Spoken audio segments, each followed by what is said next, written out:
Hi, my name is Marae Bordeaux, and first I would like to introduce you to my audience. My best friend Khadijah, Hello. my sister Mia, Hi. and my best friend Shanice. Hey. My purpose in this speech is to inform others about women in the military, their duties in combat, and the abuse they have to endure while fighting for their country. Why is this important to me? This is a very important topic to me because my mother served 12 years in the military, and now I'm serving in the military.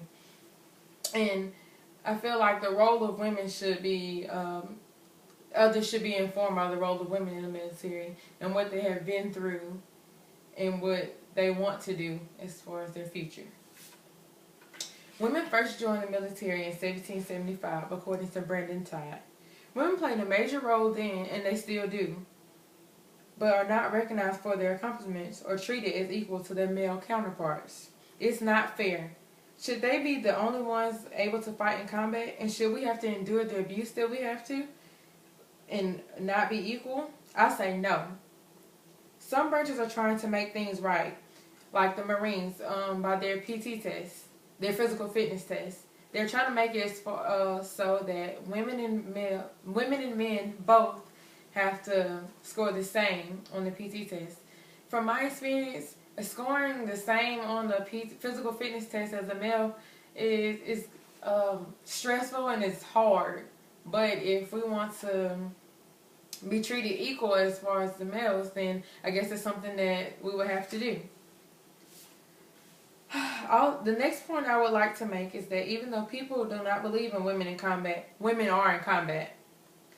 Many may disagree with the decisions, but it is inevitable that women will obtain their equality and be treated as equal to men in the 21st century.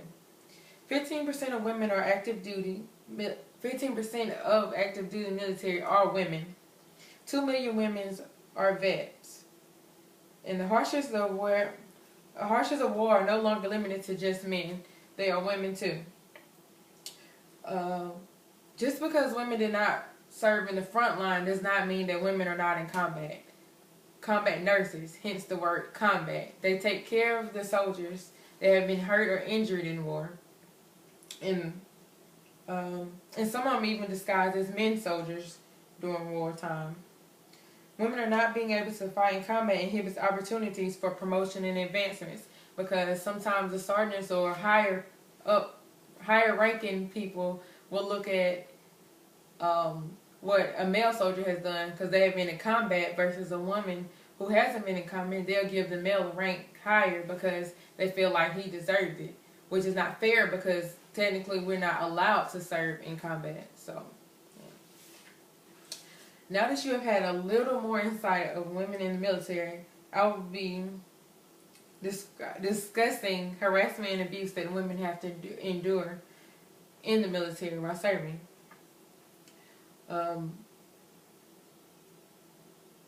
Women, sexual abuse and harassment in the military is very underreported. From my experience, I feel like that sexual harassment and abuse is underreported because a lot of people don't want to report it because they know it's going to start a lot of commotion. And a lot of times you tell and nothing gets done.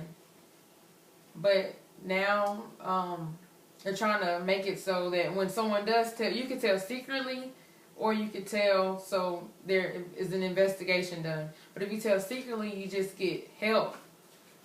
You get counseling, everything you would get as if if it wasn't secretly, but there's no investigation and the person never gets charged or anything. Even if they know the name of the person, they still can't charge them because you went secretly.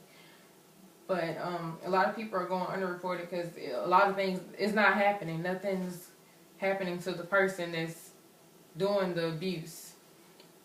I asked my mom what was her take on this since she was in the military for 12 years. I asked her if she ever been abused or harassed. And she told me she wasn't abused, but she had been harassed before. And I asked her why she never went forward with it. And she said, like everybody else, she didn't want to get legal things, legal issues involved, especially when she served. she got out in 1992, and she got in 1983. And back then, they really wasn't doing much about abuse and sexual harassment. So she said she just put it in the back of her head and just moved on with her life. And she said it doesn't affect her today, so she's fine with that. 1 in 3 convicted military sex offenders remain in the military. Rape, according to rape, sexual assault, and sexual harassment in the military. The Navy is the only branch that discharges all convicted sex offenders. MST, aka military sexual trauma, is the leading cause to PTSD, post-traumatic syndrome, in women in the military. This makes it hard to find a job in the real world afterwards because they tend to go to become alcohol abusers and drug abusers, so it's very hard for them to find a job in the real world. And also, women receive lower VA compensations rather than related to PTSD claims than men do. Above all, even though women endure a lot being in the military, we still stand proudly at attention and are happy to defend our country. Thanks for listening. I appreciate your attention because I felt like this topic was very necessary to be heard.